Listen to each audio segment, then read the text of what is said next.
As we are finishing up our big look on caffeine and women's health through the lenses of the 7 domains of health, we find ourselves at the spiritual domain.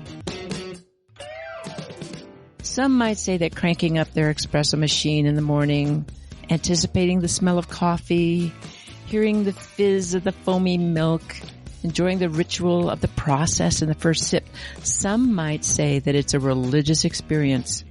But does it really connect you to something bigger than yourself? Does it blur the lines between the here and now and the forever? Does it make you one with the universe? I would suggest not.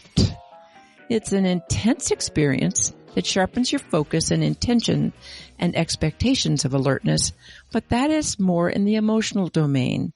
In fact, making that coffee is all about me. It does bring you in your senses, the visual, the smell, the taste, the shining of the morning light off the chrome of your machine, but that's all about you. It isn't about the other. Don't get me wrong.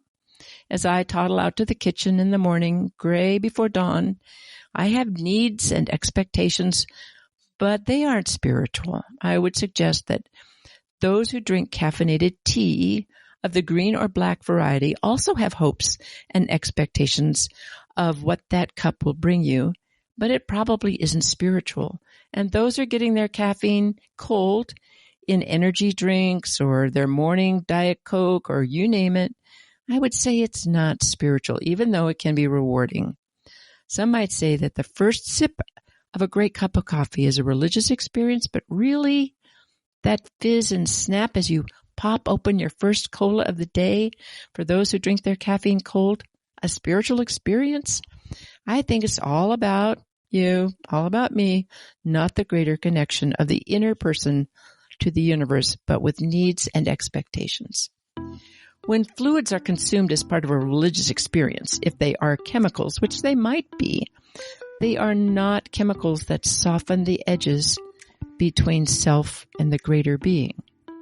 They do not sharpen the edges, which is what caffeine does.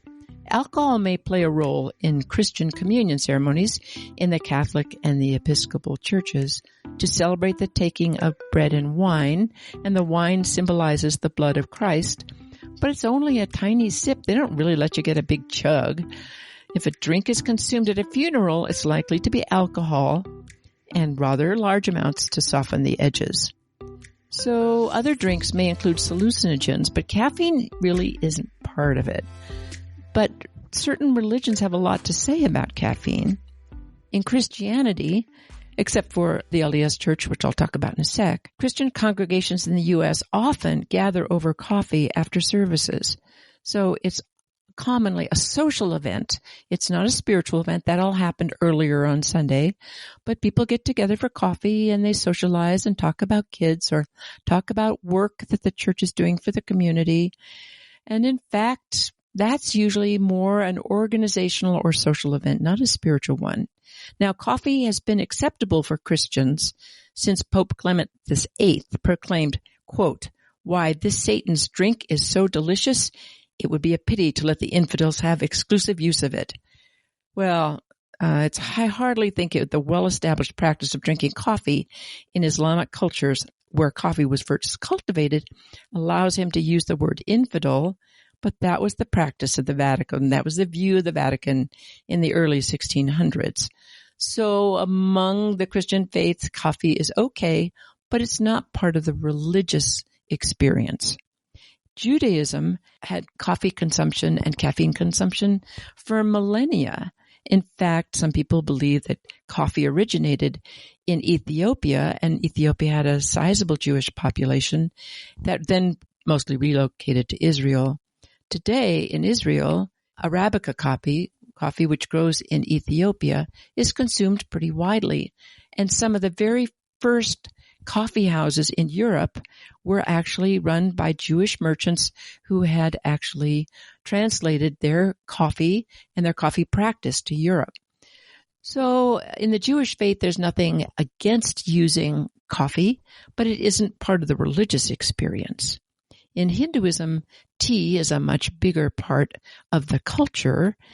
Coffee isn't prohibited, but it isn't necessarily part of the religious experience.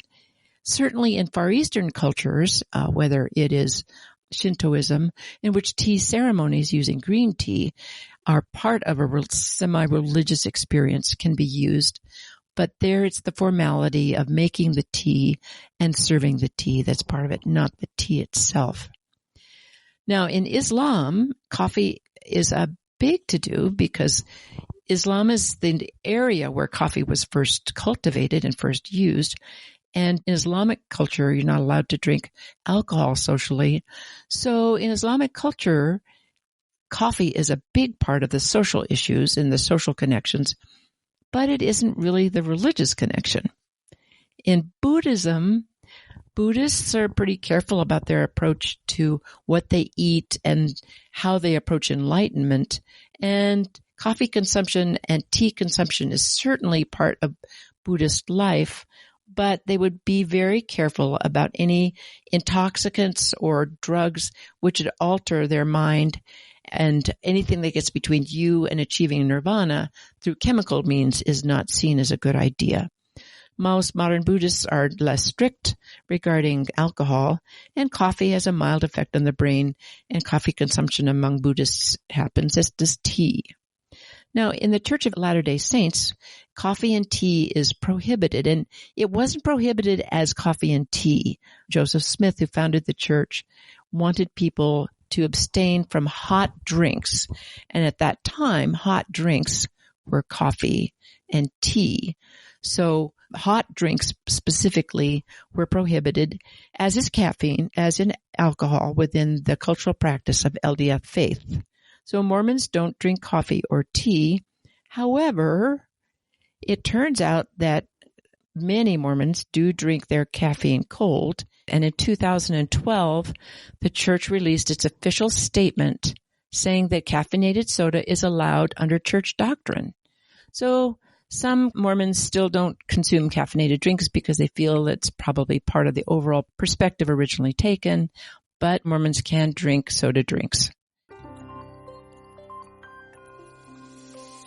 So having said this so far about caffeine and spirituality, how you connect to your spirit with the universe or your God is an intensely personal practice. And if coffee or tea or caffeinated anything is part of them, it's certainly part of your spiritual practice.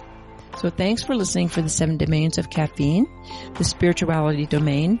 If you've plugged into this section first, that's terrific. There are 6 other domains in the Caffeine podcast, and you might want to check it out. They are each shorter bits than our original long-form show of 30 minutes, so you can check in with them as individual bits, or if you have time, you're on a long caffeinated walk or a road trip, you can start at the beginning and listen to all of them. So thanks for joining us. We'll finish with our 7 domains of caffeine haiku. First sip of coffee, the sleepy blur is lifted. I can start my day.